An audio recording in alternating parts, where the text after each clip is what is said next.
السلام علیکم دوستو۔ موجودہ سیاسی صورتحال کچھ ایسی سی ہے کہ اب ایک اور صداقت علی عباسی صاحب جو کہ ایم این اے رہ چکے ہیں پی ٹی آئی کی طرف سے مری سے،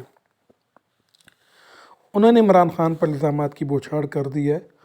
لیکن اس سے پہلے بہت ساری چیزیں ہیں جو دیکھنی پڑیں گی۔ پہلے یہ خبر آ رہی تھی کہ ڈان اس انٹرویو کو نشر نہیں کرے گا، لیکن اس کے بعد جو عادل شاہ زیب ہیں، جو ڈان کے جو رپورٹر ہیں اور جو اینکر بھی ہیں، ان کو پھر اغوا کر لیا گیا۔ ان کو اغوا کر لیا گیا اور ان کے ساتھ صداقت علی عباسی جب اپنی والدہ کو ملنے آئے، وہ آپ نے سین بھی دیکھے ہوں گے کہ جس میں وہ رو رہے ہیں اور ان پر تشدد کے واضح جو تاثرات ہیں وہ نظر آ رہے ہیں ان کے چہرے سے، اور وہ ریئل ایک نظر آ رہا ہے کہ جس طرح ان پر کوئی بہت زیادہ تشدد کیا گیا اور دباؤ میں لایا گیا۔ اس کے بعد وہ کہاں گئے؟ اس کے بعد ان کو غائب کر دیا گیا اور بے پناہ تشدد کا نشانہ بنایا گیا۔ کہا جاتا ہے کہ ان کو یہ جو گولڑا کے پاس جو آئی ایس آئی کا جو سینٹر ہے، جو کہا تو یہ جاتا ہے کہ یہ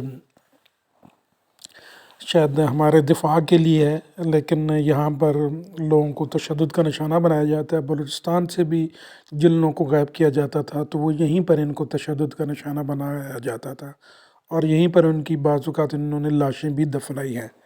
تو بہرحال یہ مثال کچھ ایسی ہے کہ ہم نے اپنی حفاظت کے لیے کتا رکھا ہوا ہے، لیکن وہ کتا پاگل ہو جاتا ہے اور بلکہ چوروں کے ساتھ مل کر گھر کا جو مالک ہے اسی پر ہی حملہ آور ہو جاتا ہے۔ اور اس وقت یہی پاکستان کی صورتحال ہے کہ جو ہمارے جن کا کام تھا ملکی سرحدوں کی حفاظت کرنا، وہ اب اپنی ہی عوام پر چڑھ دوڑے ہیں۔ تو یہی صداقت علی عباسی کے پاس کچھ دن پہلے یہ کچھ اور بول رہے تھے، بلکہ اس سے پہلے بھی اب یہ تمام جو ڈرامہ ہے یہ آشکار ہو چکا ہے۔ پہلے پریس کانفرنس کروائی جاتی تھی، اس دفعہ انہوں نے اسکرپٹ تھوڑا تبدیل کر لیا۔ لگتا ہے کوئی نیا بھرتی ہوا ہے، کوئی نیا آئی ایس آئی میں آیا ہے کہ جس نے یہ کہا کہ نہیں تھوڑا سا اسکرپٹ چینج کر دیا جائے۔ لیکن یہ لوگ 50 سال پہلے زمانے میں رہ رہے ہیں۔ بلوچستان کے پی کے ان لوگوں کے ساتھ جب ایسا سلوک ہوتا تھا تو پنجابی ان کو مذاق اڑاتے تھے کہ انہوں نے کچھ کیا ہوگا یا خود غائب ہوا ہوگا۔ ابھی بھی مثالیں دی جا رہی ہیں، لیکن اس دفعہ جو اچھی بات ہے وہ یہ ہے کہ پنجاب بھی اس درندگی کا خود اب شکار ہے۔ جو یہ دوسروں کا مذاق اڑاتا تھا اب خود اس درندگی کا شکار ہے۔ بہرحال جو بھی ہے، لیکن ملک کے لیے اچھا نہیں ہے، ملک کے لیے بالکل بھی اچھا نہیں ہے اپنی عوام کے ساتھ ایسا ظلم کرنا، کسی بھی سیاسی جماعت پی ٹی آئی کے خلاف ایسا محاذ بنانا، اور پھر جو ان کے ساتھ محاذ بناتے ہیں، جو ملتے ہیں بعد میں ان کو بھی نہیں چھوڑتے، کیونکہ پاگل کتے کی مثال پاگل کتے کی ہی ہوتی ہے۔ آپ جو مرضی کر لیں وہ کبھی بھی انسان کا دوست نہیں ہو سکتا، بلکہ جب بھی اس کو موقع ملے گا وہ اس کو کاٹ دے گا۔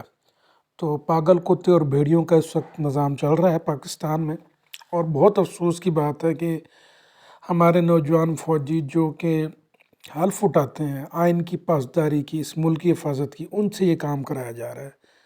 وہ نوجوانوں کا ڈائریکٹ اس میں شاید کوئی حصہ نہیں ہے، لیکن اگر وہ استعمال ہو رہے ہیں تو وہ بھی برابر کے قصوروار ہیں۔ کوئی بھی اگر کسی کو حکم یہ دے، چاہے آپ کی نوکری جاتی ہے چاہے جو بھی جاتی ہے، کہ فلاں کی چادر اور چار دیواری پامال کرو، فلاں کو تشدد کا نشانہ بناؤ، اور جب آپ کو پتہ بھی ہو کہ سامنے میرا مسلمان بھائی ہے اور سیاسی اختلافات کی وجہ سے ایسی حرکتیں کی جا رہی ہیں، تو میرا خیال ہے کہ اس کا ضمیر کم از کم اتنا ضرور گوارا کرنا چاہیے کہ وہ ایسے حکم کو نہ مانے۔ بہرحال یہ بھی وقت گزر جائے گا اور گزر جاتا ہے۔ تو صداقت علی عباسی کے ساتھ بھی کچھ ایسا ہی ہے۔ کل جب ان کو انٹرویو دوبارہ نشر ہوا تو صاف واضح طور پر نظر آ رہا تھا کہ ان کا اچھا خاصا میک اپ کیا گیا ہے، مطلب صحیح سرخی لالی ان کے منہ پہ لگائی گئی، جس میں میرے خیال میں ان کے تشدد کے نشانات چھپانے کی کوشش کی گئی، اور اینکر بھی اتنا کنفیوز رہا، اس کو پتہ بھی نہیں تھا کہ میں نے کیا سوال کرنا ہے۔ بہرحال وہ جب تھک گیا تو اس کے بعد اس نے تعلیم پر سوال کرنا شروع کر دی کہ آپ کا ایجوکیشن کے بارے میں کیا آپ کی رائے ہے، یہ چیزیں۔ تو ایسی جو اصل میں یہ عوام کو سمجھتے ہیں کہ ان کے منہ میں بڑا چے لکھا ہوا ہے، اور یہ عوام کو چے ہی بنانے کی کوشش کرتے ہیں، لیکن ہر دفعہ ناکام ہوتے ہیں۔ اور ہماری عوام کا ماشاءاللہ یہ حال ہے کہ ہر دفعہ انہی کے جو سپورٹر ہوتے ہیں انہی کے اوپر لایا جاتا ہے۔ یہ ہمارے ملک کا ایک نظام ہے، اور میں کل دیکھ رہا تھا کہ قاضی فیاض عیسیٰ صاحب بڑے مسکرا کے بڑے ہنس مکھ کے کبھی وکیلوں کی بےعزتی کر رہے ہوتے ہیں، کبھی کس کی، مطلب وہ ایک قسم کا اپنے آپ کو ایک ہیرو کا انہوں نے ایک درجہ دے دیا ہے۔ تو لیکن شاید ان کو کل ایک وکیل ایسا بھی مل گیا جو ان کو بتا رہا تھا کہ آپ کا یہ رویہ ٹھیک نہیں ہے وکیلوں کے ساتھ، اور آپ اپنی اوقات میں ہی رہیں۔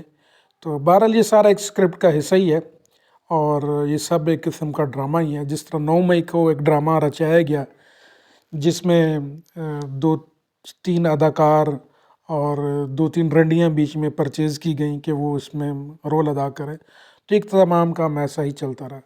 تو بہرحال اللہ تعالیٰ پاکستان کو ان اندرونی اور بیرونی شر سے محفوظ رکھے۔ اس وقت ہم اندرونی شر کا زیادہ شکار ہیں، جس میں ہمیں وہی مثال ہے کہ کتی چورا نال رل گئی ہے، تو کتی چورا نال رلی ہوئی ہے، تو یہ کام ہے۔